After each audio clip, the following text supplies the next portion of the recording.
Estás escuchando Desmadejando, con la conducción de José Mercado. En el equipo, Carlos Barbagallo, Alejandra Sofía y Benjamín Sallardés. En la producción, Mora Bizarra. Colaboran más desmadejantes.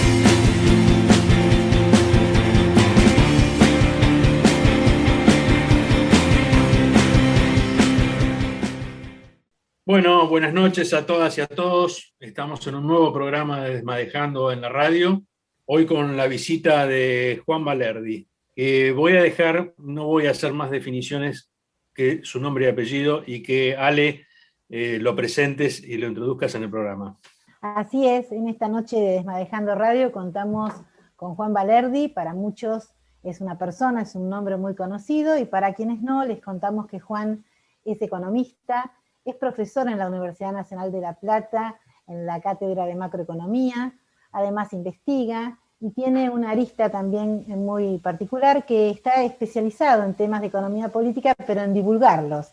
Es un gran comunicador y de hecho tiene en esta experiencia intervenciones en medios internacionales, en muchas radios y medios gráficos de nuestro país.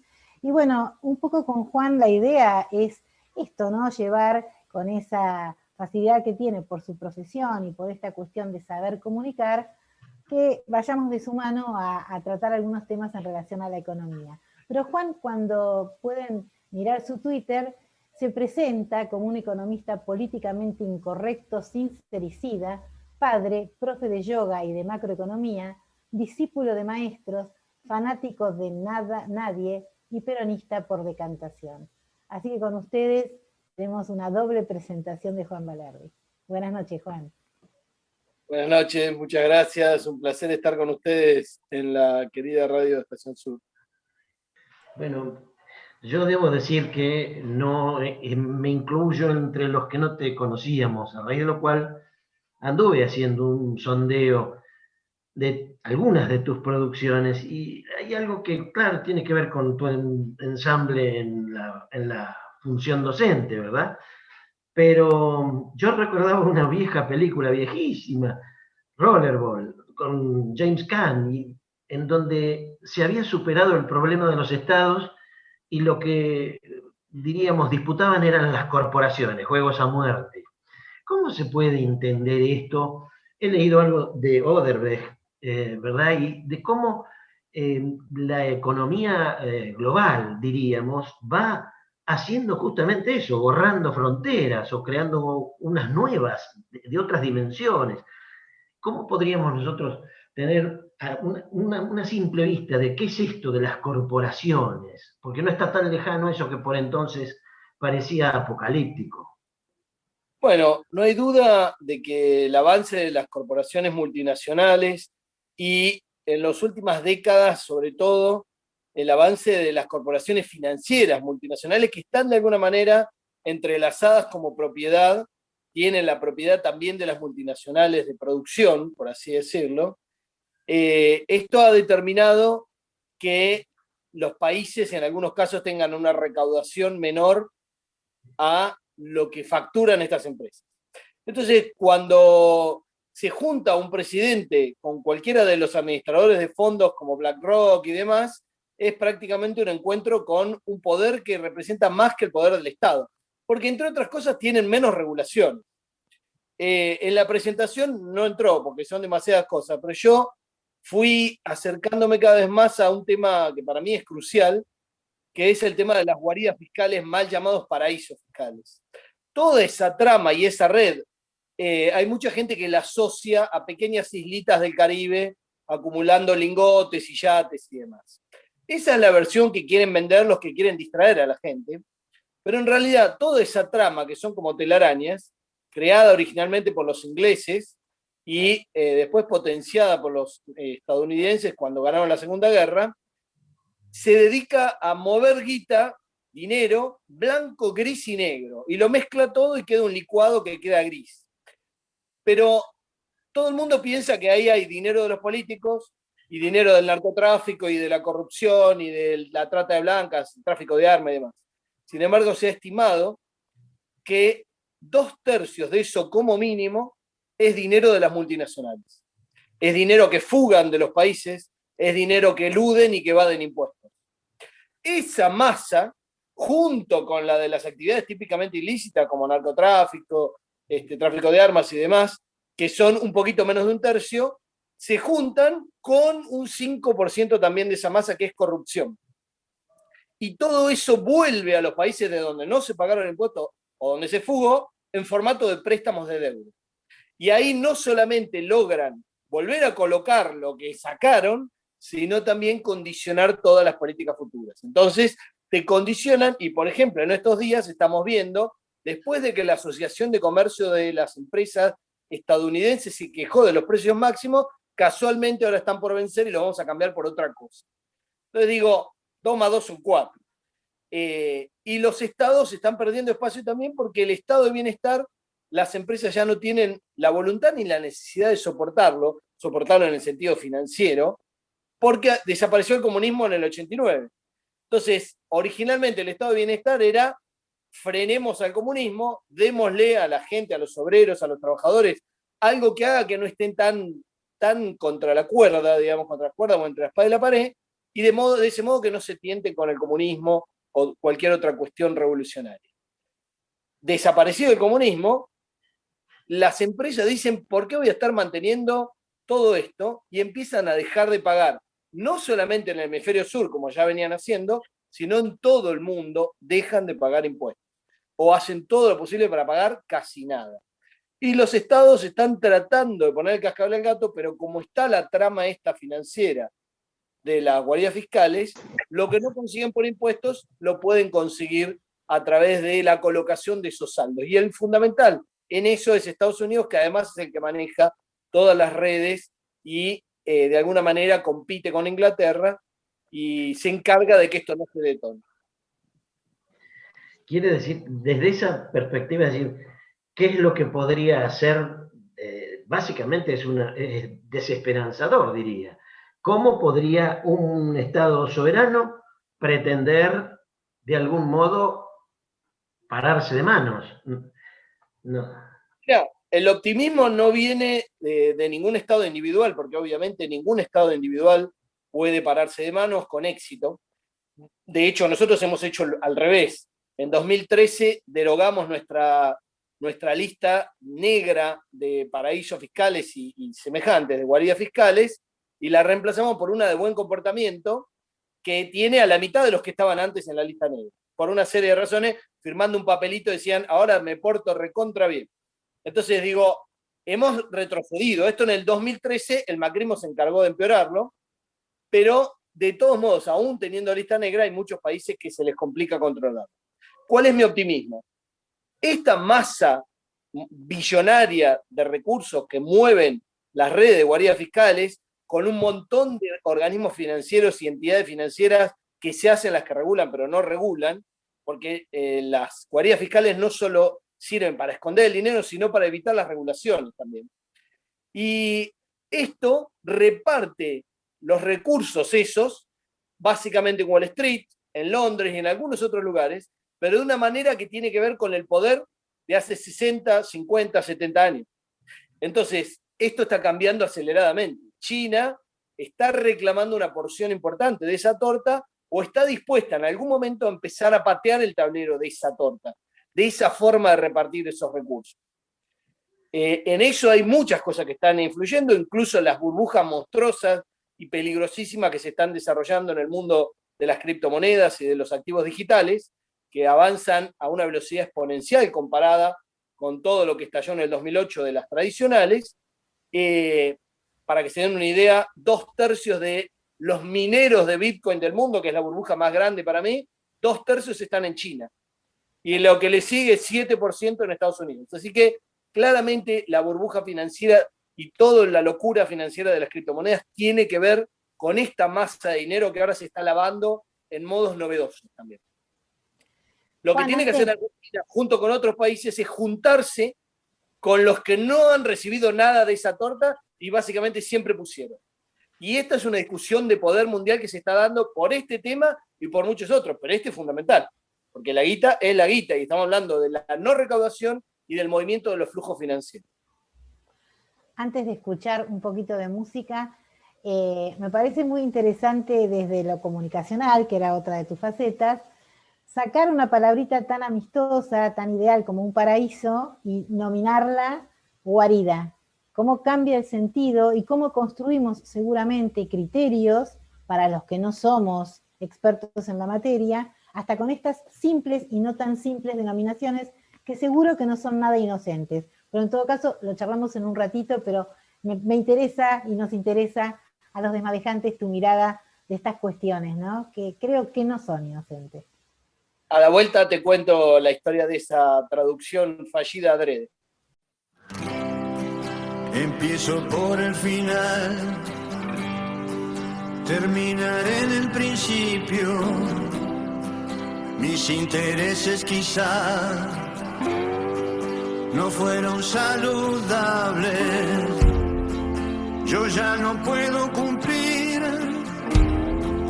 hazañas que prometí. Solo seguir cantando.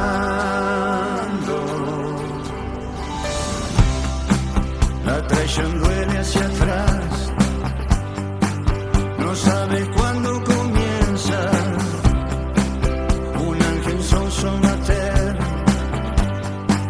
me condenó al paraíso. Solo me falta saber la fecha y el lugar, y allí iré cantando.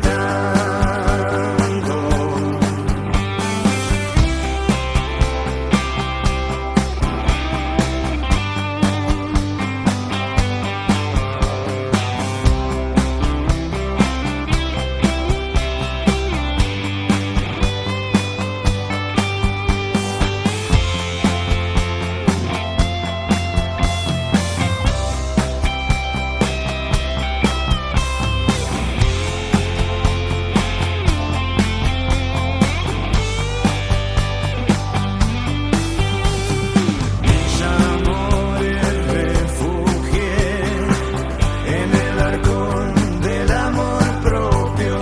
Al soberbio todo es sufrido y muy aburrido. Yo ya no puedo cumplir hazañas que prometí.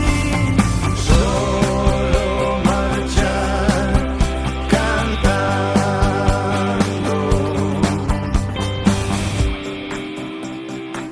Más de una vez me escuché decir que en la resistencia está todo el hidalgo valor de la vida. Yo ya no puedo cumplir hazañas que prometí. Solo esperar cantando.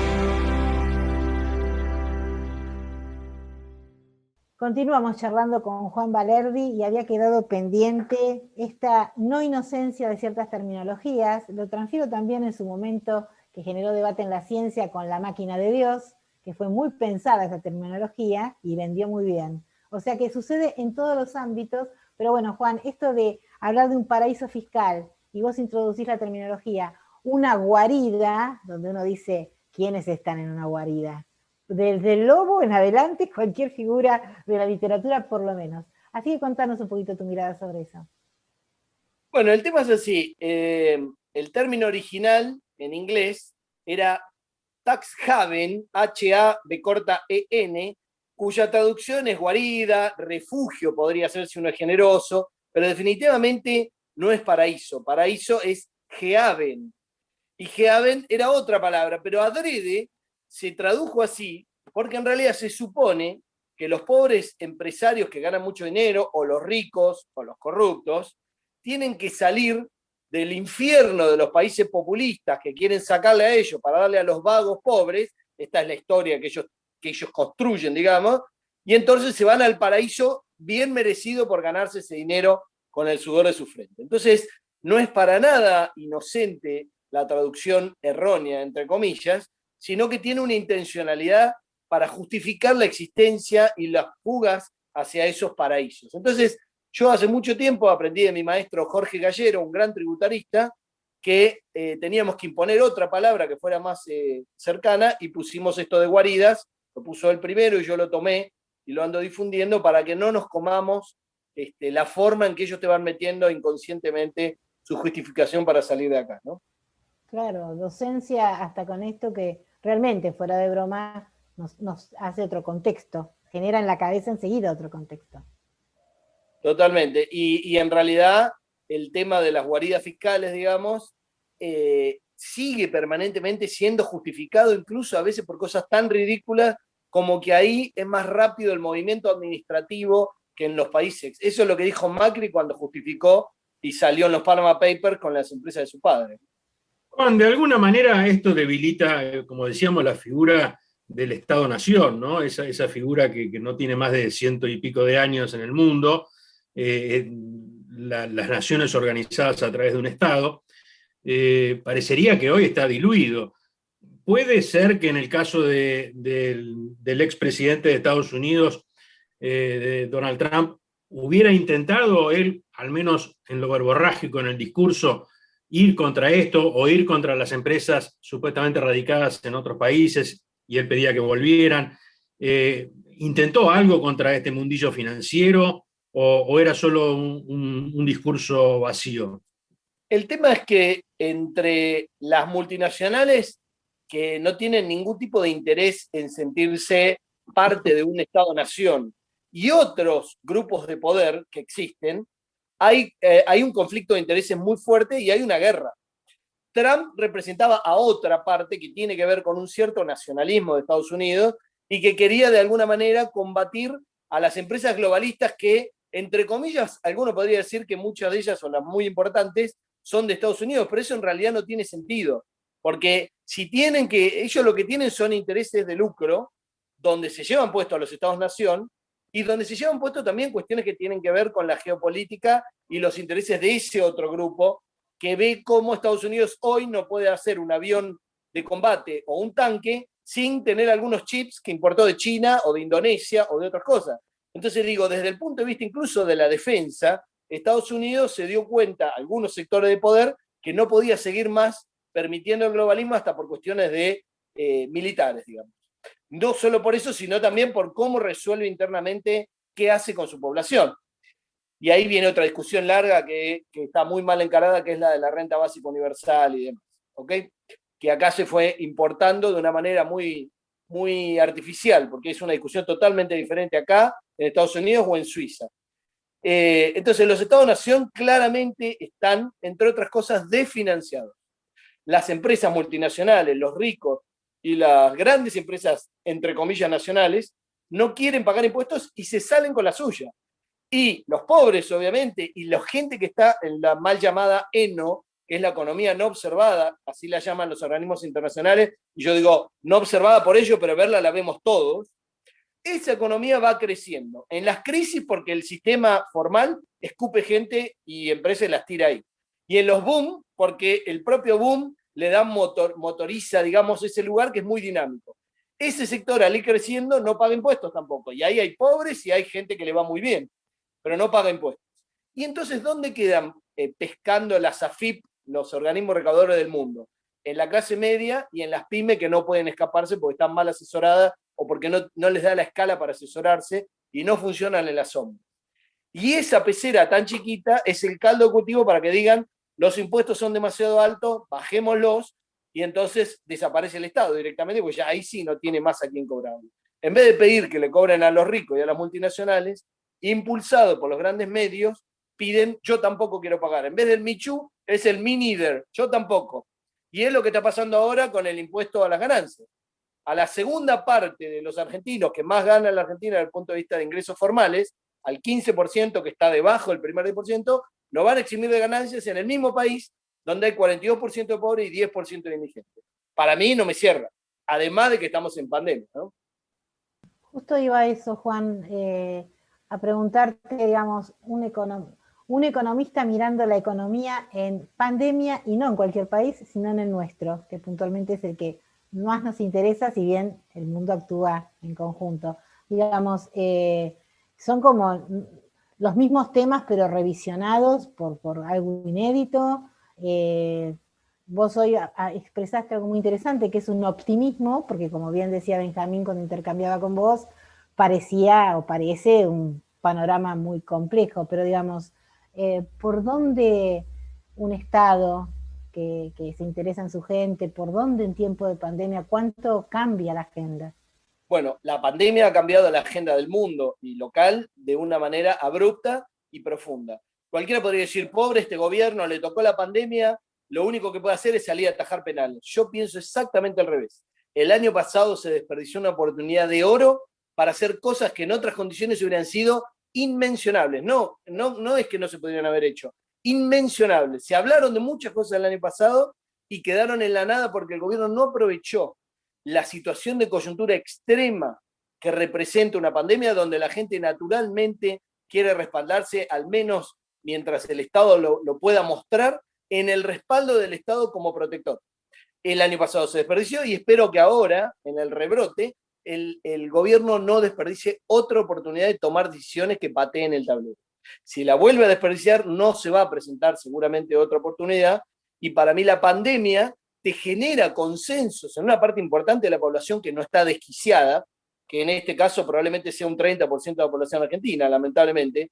Entonces es gente que está totalmente desquiciada porque permanentemente mira TN y mira La Nación y Clarín. Entonces, mucha de esa gente que ha mamado, digamos, un montón de teorías conspirativas o de maldiciones, o que tiene como enemigo a ultranza al peronismo y a todo lo que representa él, entre comillas, populismo y demás, esa gente tiene que quedar en un costado esperando que nosotros la salvemos. El otro 70%, que es, por ejemplo, ahora el que está de acuerdo con todas las últimas medidas para la segunda ola del virus, ¿no? Entonces, para mí es una coyuntura que da la oportunidad para tomar medidas de economía fundamentales. Y ahí voy a un tema que dijo Ricardo, yo no sé nada de economía. Eso es mentira. A todo el mundo lo convencen de que no sabe nada de economía y es la mentira más grande del mundo. Es como si los quisieran convencer de que no saben de psicología. Todos sabemos de psicología, no sabemos como para psicoanalizar a alguien, pero sabemos qué pasa en nuestra psiquis y la gente que nos rodea. Por ahí no científicamente. En economía, la gente toma decisiones económicas desde que es chiquito y le dan un billetito para comprarse una cosa u otra cosa y elige hasta que se empieza a ganar su mango y hasta que empieza a endeudarse y a elegir qué comprar, qué mantener y demás. Todo el mundo toma decisiones económicas y está mirando escenarios para ver qué hace. Obviamente, cuanto más te preparás para eso, más podés prever los escenarios. Pero la dirigencia política tiene que elegir los escenarios a los que quiere llevar el país. Si la dirigencia política se deja llevar por los técnicos como Cavallo, Dios nos libre, o como otros técnicos que en realidad te presentan sesgadamente las opciones y los pros y los contras, si haces eso y el poder político no se mete a entender la construcción de escenarios futuros y de proyectos de país, entonces estamos en el horno. La economía es demasiado importante, demasiado trascendente para que se la dejemos manejar a los economistas. La economía la tiene que manejar el poder político y tiene que representar a la gente, porque si no tenemos al macrismo. Poder político junto con poder económico manejando la economía para ellos, al horno. Dejaste servida nuevamente en este segundo bloque de Desmadejando Radio la pregunta inevitable: ¿cuáles son esas medidas de oportunidad que si no se tomaron en el 2020 serán en el 2021? Pero escuchamos un poquito de música y seguimos dialogando en Desmadejando Radio con Juan Valerdi, con nuestros compañeros Benjamín Sallargués, José Hernán Mercado y Ricardo Bizarra. Un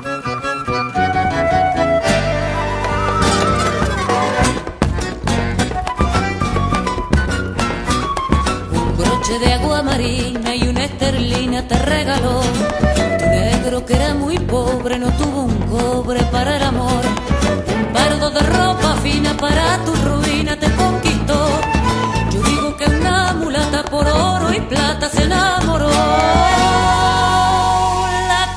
late y el cuero del parche bate con mano de chocolate, el negro que la perdió. Rueda que rueda, lo mismo que una moneda, con ropa de tul y seda, la negra que le mintió. Todos los parches están sonando, pero tus ojos están llorando, que un pardo de cuello duro fumando un puro se la llevó. Siga que siga, no sufra ni la maldiga, que el cielo también castiga la culpa de la ambición. Las manos en la tambora mientras tu pena llora, que llora. Yo digo que es un tesoro de plata y oro tu corazón. Yo digo que es un tesoro de plata y oro tu corazón.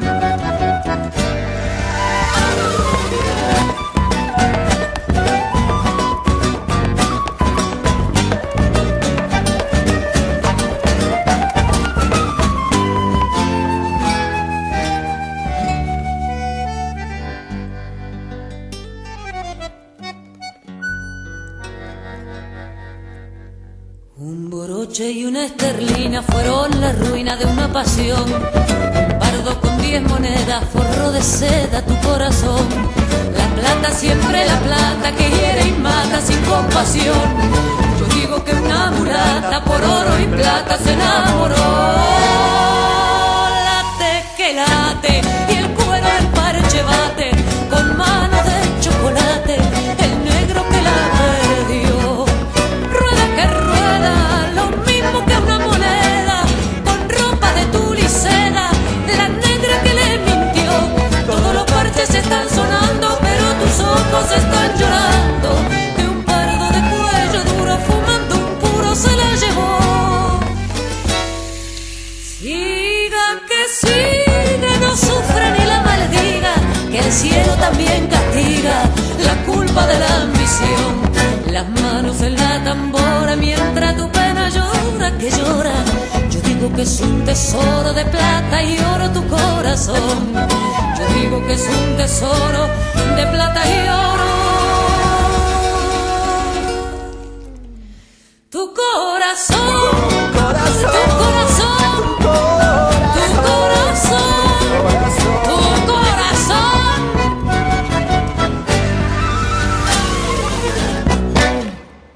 Acá estamos con Juan Valerdi en esta nueva noche de Desmadejando Radio y había quedado pendiente, parecemos haciendo televisión, que suelen usar este recurso, pero bueno, dijiste en el bloque anterior la gran oportunidad que un gobierno como el nuestro, en esta situación de pandemia inédita, era para vos y sigue siendo el momento de tomar ciertas decisiones y rumbo para nuestra economía. Y nos quedó la pregunta, ¿cuáles son esas decisiones? Bueno, en realidad no tiene sentido que yo me ponga a decir una lista de medidas por muchas razones, porque entre otras cosas, si fuera así, yo sería un genio. Pero lo que sí puedo decir es que en realidad, como escribió el profesor Marcelo Gullo, para fundar un país que crece y que se desarrolla, se necesita en algún momento una insubordinación fundante. Esa insubordinación fundante es básicamente patear el tablero y decir, no, mire muchachos, nuestro destino lo vamos a decir nosotros y es este. Ese es el proyecto de país que uno quiere construir, la patria grande, en el caso nuestro seguramente, tiene que ser primero debatido con los movimientos sociales, con el sindicalismo, con las pymes, que son cientos de miles y no los 4 o 5 vivos que mencionó la vicepresidenta, y con la población.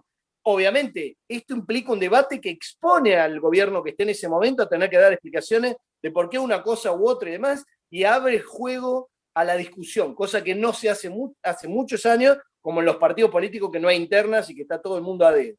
Entonces, este debate debería definir hacia dónde quiere la mayor parte de la población llevar a la Argentina dentro de 10, 15, 20 años. Y después tomas medidas que tienen que ver con cómo vas a llegar ahí. Obviamente, el gobierno actual debería tomar eso con los 44 millones de habitantes adentro, porque el macrismo tenía ese proyecto, pero dejaba a 25 millones afuera de la Argentina. Y decía, arréglense muchachos, darwinismo, meritocracia, pindorcha. Entonces, tenía un proyecto de país agroexportador primario, fácil de manejar por tipos que no le daba la cabeza, pero que un país desarrollado no lo puede manejar ni de casualidad, y dejaba la mitad de la población afuera. Este gobierno tiene que tomar medidas profundas y negociar, por ejemplo, la deuda con el FMI o, ya es tarde, la deuda con los acreedores privados, de una manera que patee el tablero, porque el mundo está complicado y atado con alambre en las finanzas, y si vos pateas el tablero del FMI o de los acreedores privados, los haces tambalear. Por eso nos están apurando para cerrar con el FMI y hacer otra amnistía a los tipos que tomaron esta deuda, como hicieron la amnistía con los tipos que tomaron la deuda con acreedores privados. No te tiré las medidas, pero de alguna manera lo que te digo es, esas medidas van a tener que ver con esto, con tomar la soberanía, como por ejemplo el río Paraná, como por ejemplo qué haces con Vaca Muerta, como por ejemplo tecnológicamente si desarrollás las baterías de litio o te sacás el litio adentro de tierritas y demás y lo sacás como si fuera una tierra barata. Un montón de decisiones que tienen que ver con nuestros recursos, que son muchísimos, pero están concentrados en pocas manos y que no les interesa a la Argentina. Y ni más ni menos tocaste temas muy centrales, pero además, ¿quién se sienta en esa mesa para debatir? Para esa insubordinación, ¿no?, constructiva, que vaya a algún lado. Porque si no están esos actores que señalaste, también es muy difícil para cualquier gobierno, porque en realidad, digamos, tenemos que estar la mayoría representadas y eligiendo y decidiendo cómo rescatamos estas cuestiones tan básicas. Parecería que si no convocás a las figuras que vos mencionaste, movimientos sociales, por ejemplo, sindicatos, pymes, parecería que si no las convocás, es como que ya elegiste un perfil de proyecto de país, ¿no? Como que ya naciste condicionando la cosa. Si la discusión de ese proyecto de país, como decías vos recién, se hace en una mesa, ya estamos perdidos. Se hace que hacer en muchos estadios. En muchos estadios. Yo tuve la oportunidad cuando viví en Brasil de ver los presupuestos participativos y la actividad de la gente participando del lugar donde salió el PT, del sur, de Río Grande do Sur y de Porto Alegre. Y obviamente China, que ahora es el país que se supone que no es capitalista, pero lo es con un capitalismo de Estado, desde sus bases hasta su gobierno van debatiendo y van presentando los planes quinquenales y demás, y han construido un capitalismo de Estado que le está pasando por arriba a Estados Unidos, que es el que salió ganador de la Segunda Guerra, y que por ahora lo único que tiene fuerte es los fierros, porque tecnológicamente China ya lo está superando. Entonces digo, no podemos definirlo en una mesa, y mucho menos si esa mesa son los mismos de siempre, y cuando terminan de hablar con el ministro le aplauden. Estamos al horno. Si esa mesa, la que define el proyecto del país, va a estar mucho más cerca de Massa y del macrismo que de lo que se espera de un país que incluya a los 44 millones de argentinos. Salvando las enormes distancias, en el programa anterior recordaba yo que Perón, cuando diagrama el segundo plan quinquenal, convoca públicamente a que le envíen por correo, tradicional obviamente, cartas con propuestas, con necesidades, con ideas, con proyectos de la gente, y recibió 70.000 cartas, de las cuales creo que 20.000 están guardadas y clasificadas en el Archivo Histórico de la Nación. Increíble, ¿no? Un tipo que tenía el 60 o el 65% de aprobación popular, igual convocar a la población para que expusiera sus ideas y sus necesidades. Una especie de proyecto de este presupuesto participativo, quizá, ¿no? Un incipiente presupuesto participativo. Lo que pasa es que una de las grandes victorias comunicacionales del neoliberalismo, entre comillas, o del capitalismo del sálvese quien pueda, es convencer a todo el mundo de que lo que hay que hacer es salvarse de a uno. Y eso es imposible. No hay sociedad ni país que pueda salvarse de a uno. Entonces, esa es la autodestrucción de cualquier país. Y cuanto más te convencen de eso, menos la gente está dispuesta a sumarse a un proyecto. Pero si además no hay debate y los gobiernos van poniendo parches y van actuando de una manera que dicen, se repartieron las cartas y en la correlación de fuerza no me dio, como si la correlación de fuerza no se pudiera modificar por esto que estamos hablando. La correlación de fuerza se modifica cuando vos le decís a la gente apóyenme y cambiemos esa correlación de fuerza porque vamos para allá y discutamos cómo llegamos allá. Pero si vos no convocás a la gente, ¿cómo te van a apoyar y cambiar la correlación de fuerza? Obviamente, entrás perdiendo. Nosotros ya están organizados y es mucho más fácil destruir que construir. Entonces, con 12 años de kirchnerismo, con sus errores y sus aciertos y con sus pendientes, todo lo que haya construido, el macrismo lo destruyó en 2 años. Y le sobró tiempo. Entonces, lo que tenés que hacer es estar seguro de que la población entiende lo que está en juego y cómo queda dentro o afuera una gran parte de la misma gente que se suicidó cuando puso la boleta del macrismo un par de veces, ¿no? Otra vez el tema recurre a la batalla cultural. La batalla comunicacional y cultural es una batalla que este gobierno muy mal y que el kirchnerismo llevó muy mal. Porque si vos no le haces entender a la gente lo que está en juego y cómo se mueve la ficha y de qué se trata el tablero, todo el mundo lo que hace es decir, bueno, que se encarguen ellos que saben. Y entonces tenemos una correlación de fuerza y unos votantes veleta, digamos, que los convence TN, no sé, Clarín o cualquier otro, sin que tengan ninguna capacidad profunda de reflexión. Pero no es porque sean tontos, es porque vos no los educaste políticamente, eso es lo que dijo Perón. Perón dijo, la Argentina ya está politizada, ahora lo que necesitamos es educar políticamente. Y eso nunca se hizo hasta ahora. Ahora, Juan, hay algo que, por ejemplo, se ha dicho hasta el cansancio, se sigue diciendo, lo charlas con amigos, con gente de distintas edades, y siempre pareciera que en eso estamos todos de acuerdo, que es el apoyo a la industria nacional, el desarrollo de la industria nacional, nuestras queridas, porque son valoradas, tienen como una empatía ya de por sí, las pymes.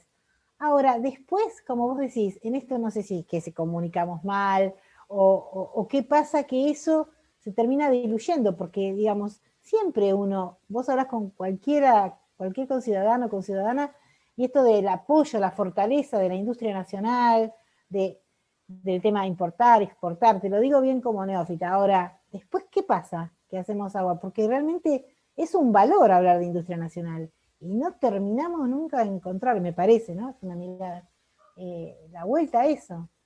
Mira, una de las cosas que hicieron los países que se desarrollaron en el mundo y tomaron esta decisión de insubordinación fundante que te comentaba, lo primero que hicieron es proteger su mercado interno de las importaciones.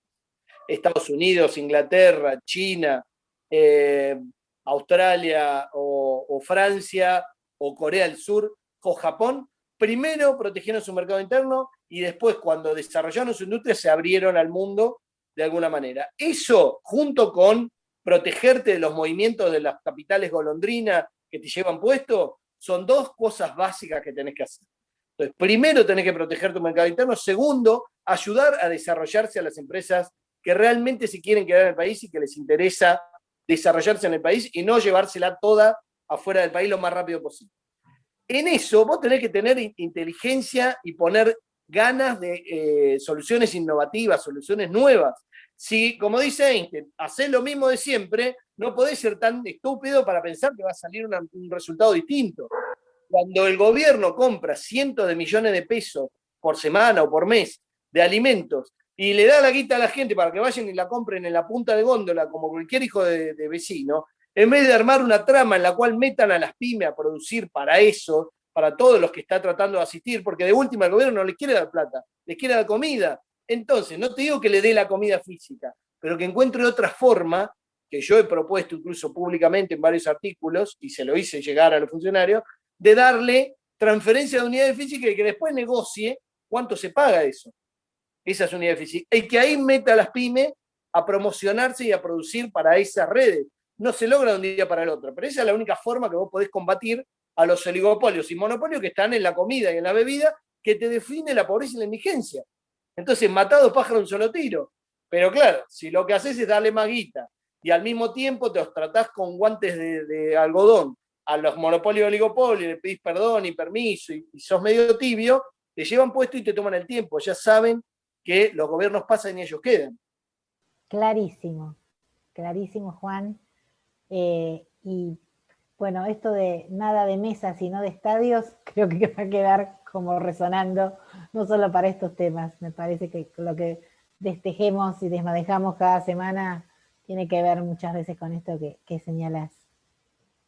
Bueno, muchas gracias. La verdad me encanta responder sus preguntas. Lástima que las hago tan largas y nos queda poco tiempo, pero para mí es un placer hablar con ustedes. Lo que vale, me parece, coincidimos, es que de los temas que hablamos podés trazar una mirada que hace reflexionar, que creo que es también construir y generar no conciencia colectiva, esto de decir, bueno, repensemos algunas cosas, porque da ánimo escuchar que digamos que podemos hacer mucho, y esto de que dijiste que no somos unas convencidas y convencidos, que nadie se salva solo, eso es seguro. Y esta coyuntura mundial, donde Estados Unidos y China están peleando por la puja internacional de los recursos, tanto los mercados como los recursos de minerales, de materias primas y demás, es una coyuntura también que te abre una ventana a negociar. ninguno te va a regalar nada. Los chinos no van a venir acá a regalarnos nada, por cierto. Pero vos podés negociar con los estadounidenses para hacer algún tipo de acuerdo que te traiga beneficios y no la exportación de un par de toneladas de limones para hacer una república bananera que en realidad es limonera. O podés negociar con los chinos algún tipo de inversiones para ser un aliado estratégico. Pero lo que no podés es entregar todo por nada o ver cómo hacer para hacer lo que ellos quieren. Juan Valerdi estuvo en Desmadejando Radio y seguramente no será la única vez. Muchísimas gracias por desmadejar con nosotros. Un placer, hasta la próxima y a disposición. Gracias, Juan.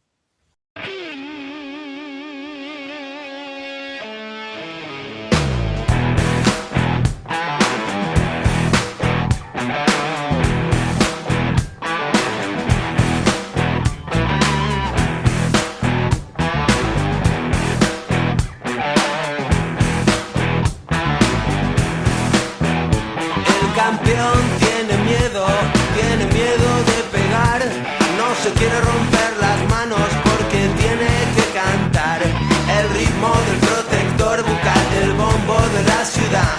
Le golpea en el culo, golpea y nada más. Alta suciedad, basura de la alta suciedad. No se puede confiar en nadie más. Alta suciedad, basura de la alta suciedad. No se puede confiar en nadie más.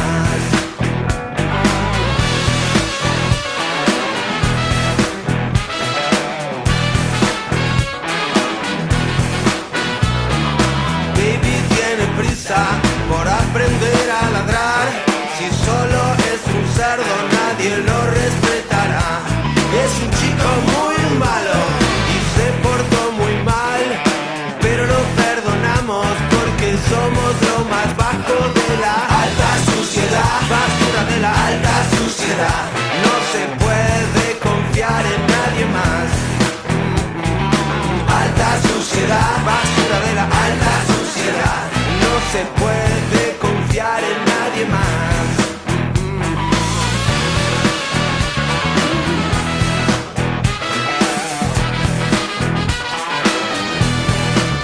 Señor banquero, devuélvame el dinero. Por ahora es lo único que quiero.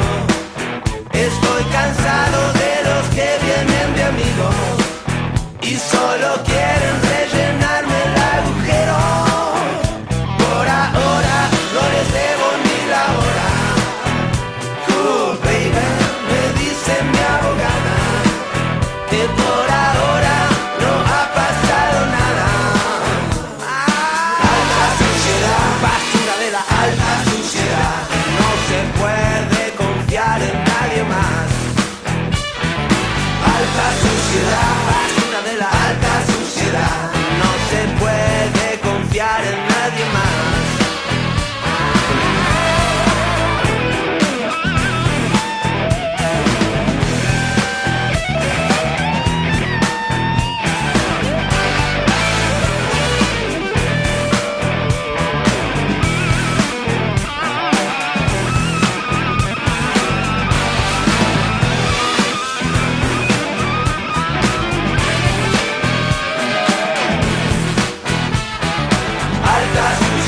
Basura de la alta suciedad. No se puede confiar en nadie más. Alta suciedad, basura de la alta suciedad. No se puede confiar en nadie más. Alta suciedad.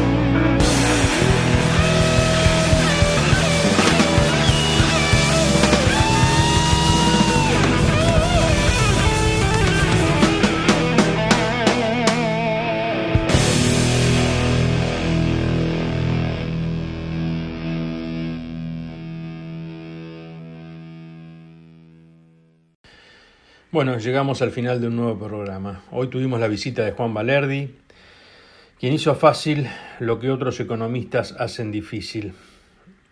Nos habló de la situación económica actual de Argentina y la región, de la deuda con los organismos internacionales y con los fondos buitres, explicándonos que los mismos fondos que nos prestan son los que se radican en estos llamados, mal llamados paraísos fiscales, que nos explicó con fundamento por qué son guaridas fiscales. Que se radican allí sus fondos, frutos de la evasión, de la ilusión y de otras hierbas que sacan de los estados y que son el fruto del capitalismo financiero. Que luego ese dinero es prestado a los países emergentes, muchas veces de los mismos países a los que le sacan esos fondos, que no los contribuyen conforme a los impuestos que deberían abonar. Y terminan endeudando a esos países haciendo pingo y negocio. ¿Qué hacer frente a esto, no? ¿Puede un Estado-nación luchar en un pie de igualdad si vemos que, por ejemplo, por traer a colación solo uno, Mauricio Macri y su familia, fue acusado de tener más de 50 empresas radicadas en estos países, ajenos a toda normativa tributaria, y que hasta la fecha nada ha pasado con ello, ¿no?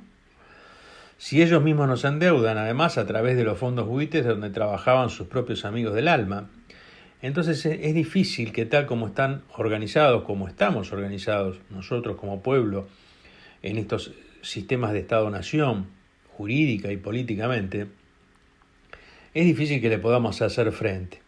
Si a ello le sumamos la imposibilidad actual de la movilización popular, que es la gran herramienta, ¿no?, que la historia de nuestro país siempre ha sido valiosísima, porque ha sido la garantía de que no se cometan determinadas tropelías por el poder de turno, la situación entonces la vemos como más complicada.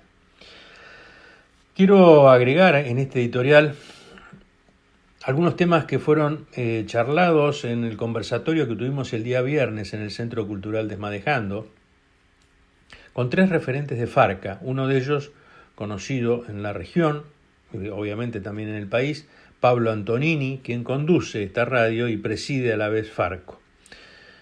Ellos nos decían, entre otros temas, tocaban el tema de la pauta publicitaria concentrada en pocas y poderosas manos, lo que lleva a la mayor concentración económica de quienes reciben esta ayuda del Estado. Solo el 2% de esa pauta va destinado a radios comunitarias. Ahí ya arranca la diferencia. La necesidad de contar con un trabajo articulado entre el Estado y la economía popular, con la participación de la comunicación popular. La búsqueda necesaria de limitar el atentado y el condicionamiento al gobierno y por ende a la democracia popular de parte de los dueños de esos medios hegemónicos, más allá de la punibilidad de las conductas desviadas, es decir, no es una cuestión solamente de que pueda ser tratada por el Código Penal, sino que hay temas que, sin entrar a ser delito, están presionando sin duda y esmerilando a un gobierno que no le es afín a ese medio concentrado. Que no es bueno tampoco, así lo señalaron y comparto, la creación de multimedios como en espejo con los actuales medios concentrados, más allá de que puedan presentarse como amigos del poder popular. En definitiva, que es necesario poner en valor lo que implica una vida en comunidad, de modo que se valore y se engrandezca las notas locales que muestren que la salvación y la realización de una persona se da en conjunto, que nadie se salva solo por medio de una comunidad que la contiene y que a la vez la hace crecer. En definitiva, lo que en la organización económica debe protagonizar la pyme, la pequeña y mediana empresa, y la economía popular, en el manejo de la información y el pensamiento comunitario deben ser protagonistas los vecinos organizados en pequeños medios de difusión y de formación periodística. Por esto reitero lo que venimos sosteniendo ya hace rato respecto a la necesidad de gobernar con un proyecto de país que se sepa dónde apunta el pueblo argentino, cuáles son sus aspiraciones, cuáles son sus objetivos.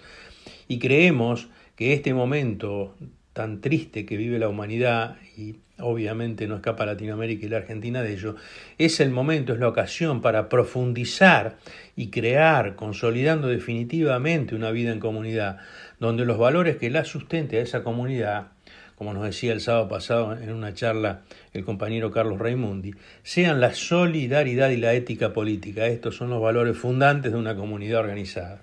Esa comunidad que se debe organizar de abajo hacia arriba, como José Hernández le hacía decir al Martín Fierro, que el fuego para calentar debe venir siempre desde abajo.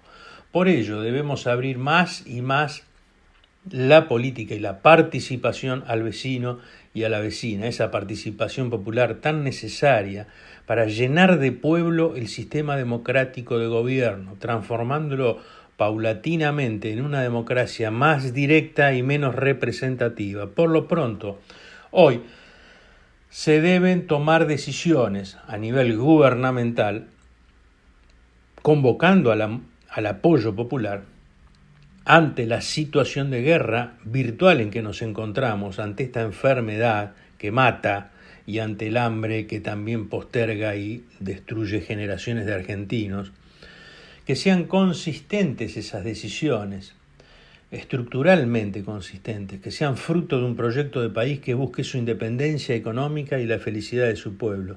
Debe intervenir sin medias tintas el Estado en el comercio de los alimentos de los argentinos. Debe intervenir en las vías navegables por donde entran y salen los productos que se importan y exportan. Debe desalentar la existencia de multimedios que juegan en contra del pueblo argentino, haciendo que las radios comunitarias, los medios periodísticos locales, cooperativos y populares sean el eje informativo en el país. De otro modo, el esfuerzo será en vano y el neoliberalismo retornará al manejo del gobierno si no se le quita el poder que hoy posee. Ese poder debe residir en el pueblo con el apoyo de la estructura del Estado. Bueno, será hasta el próximo lunes. Gracias a todas y a todos por acompañarnos una vez más.